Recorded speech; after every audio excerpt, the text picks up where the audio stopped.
উত্তরে মেঘভাঙা বৃষ্টি, জল থই থই মালদা। একদিকে গঙ্গা ভাঙন, অপরদিকে নদীর জলস্তর বৃদ্ধিতে জলমগ্ন বিস্তীর্ণ এলাকা। ঘরের দরজা খুলতেই যতদূর চোখ যায় শুধুই জল আর জল।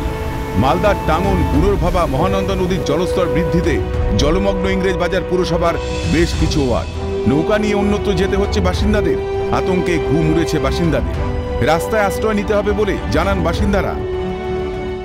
একদিকে যেমন উত্তর মালদায় গঙ্গা নদীতে চলছে তীব্র ভাঙন, তেমনি জলস্তর বৃদ্ধি পাচ্ছে মহানন্দা, ফুলার, টাঙ্গন, পুনর্ভবা নদীর। জেলার পূর্ব প্রান্তে বামনগোলার বিস্তীর্ণ এলাকা ইতিমধ্যেই জলমগ্ন হয়ে গিয়েছে। পাশাপাশি মহানন্দা নদীর জলস্তর বৃদ্ধি হওয়ায় ইংরেজবাজার পুরসভার বেশ কয়েকটি ওয়ার্ড জলমগ্ন হয়ে পড়েছে। এই পরিস্থিতির মধ্যে সাধারণ মানুষ কোনো রকমে উঁচু জায়গায় আশ্রয় নিয়েছে। জল বাড়লো, জল বাড়ে এবার মনে হচ্ছে বড় বন্যা হওয়ার সম্ভাবনা আছে।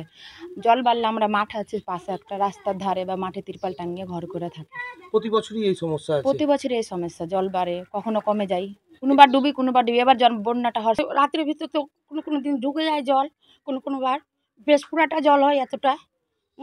এইভাবে আমরা তখন ক্যাথা বিছনা নিয়ে দৌড়াই, কোথায় যাব না যাব এগুলো করি, ছেলে মেয়েকে কোথায় দাঁড় করাবো এগুলো করি।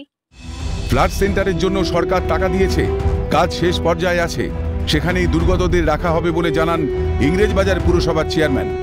যথেষ্ট পরিমাণ ত্রাণ মজুদ আছে বলে জানান সেচ দপ্তরের প্রতিমন্ত্রী। যা প্রতি বছর করি এবছর করব। আমাদের একটা মাননীয় মুখ্যমন্ত্রী টাকা দিচ্ছেন, ফ্লাড সেন্টার হয়েছে, ওইটা একদম শেষ পর্যায়ে আছে। কন্ট্রাক্টরকে বলেছি তাড়াতাড়ি কাজটা কমপ্লিট করতে, ওখানে নিয়ে ত্রাণের যদি কেউ সমস্যা থাকে আমাকে ফোন করুন, বা আমাদের যারা পঞ্চায়েত সমিতির সভাপতি সরাসরি বিডিওর কাছে যান, বিডিওর কাছে গিয়ে আপনারা ত্রাণ নিন, কোনো অসুবিধা নেই, যথেষ্ট আমাদের ত্রাণ রয়েছে। অপরদিকে এ বিষয়ে মুখ খোলেন বিরোধী দলনেতা। যে পরিমাণ লোক এই কটা ওয়ার্ডের জলমগ্ন হয় তাদের জন্য ওই ফ্লাড সেন্টারটা খুবই ছোট, স্থায়ীভাবে আরও ফ্লাড সেন্টার করা দরকার, এবং সবচেয়ে বেশি দরকার যেটা ত্রিপাল দেওয়া, কারণ এদের সকলেরই ছাদ নেই বাড়ির, এবং নিচে জল উপরে জল। ত্রিপাল নিয়ে তারা আশ্রয় করে তারা কিছুটা করতে পারবে, সেই ত্রিপালের ব্যবস্থা করা দরকার। বৃষ্টিতে বানভাসী মালদা, বৃষ্টি বাড়লে পরিস্থিতি কতটা ভয়ঙ্কর হবে তা ভেবে কুল পাচ্ছেন না বাসিন্দারা। মালদা থেকে ক্যামেরায় উদয় মণ্ডলের সাথে সমক লাইড়ি, ক্যালকাটা নিউজ।